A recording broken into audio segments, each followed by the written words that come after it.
பகைப்பவர் எதிர்ப்பவர் எவரையும் கண்டு நீயும் பயந்திட வேண்டாம். கோபம் கொண்டு களத்தினில் இறங்கி நீயும் பாய்ந்திட வேண்டாம். ஆத்திரத்துடன் நீ அவசரப்பட்டால் கை கட்டியிருப்பேன் நானே. அனைத்தையும் பொறுத்து கை கட்டி நின்றால் களத்தில் இறங்குவேன் நானே. உறவினர் அழ வைத்தால் அழுதுவிடு, ஆனால் உடனே அதை நீ மறந்துவிடு. ஊரார் விழ வைத்தால் விழுந்துவிடு, உடன் எழுந்தே நீயும் வந்துவிடு.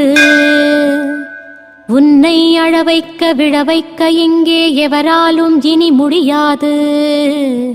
உன்னை அழிக்க யாரால் முடியும்? என் அருகில் வந்து நின்றுவிடு.